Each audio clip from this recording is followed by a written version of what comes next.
ஒரு ஹோட்டலோட தண்ணி டேங்க்ல கனடாவை சேர்ந்த ஒரு பெண் சடலமாக கிடந்த ஒரு அன்சால்வ்டு மிஸ்ட்ரியை பற்றி தான் இந்த வீடியோவில் பார்க்க போகிறோம். வாங்க வீடியோக்குள்ளே போகலாம்.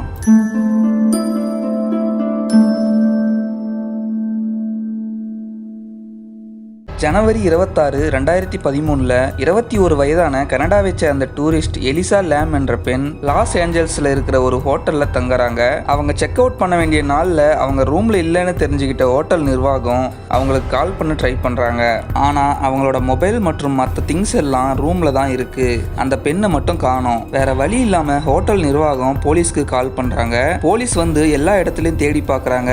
ஆனா எந்த யூஸும் இல்லை. சரியா அவங்க காணாம போன நாள்ல இருந்து 18 நாட்களுக்கு பிறகு அந்த ஹோட்டல்ல தங்கி இருக்கிறவங்க எல்லாம் பைப்ல தண்ணி கருப்பு கலர்ல வருதுன்னு கம்ப்ளைண்ட் பண்றாங்க. உடனே அந்த ஹோட்டலோட மாடியில் இருக்கிற தண்ணி டேங்க்ல போய் பார்க்கறாங்க. அங்கதான் எலிசா லேம் நிர்வாணமா தண்ணியில இறந்து போய் மிதந்துட்டு இருக்காங்க. அதுக்கப்புறம் போலீஸ் வந்து இன்வெஸ்டிகேட் பண்றாங்க. அந்த ஹோட்டலோட மேனேஜர் என்ன சொல்றாருன்னா, அந்த பெண் முதல்ல ஹாஸ்டல் டைப் ரூம்ல தான் தங்கினாங்க.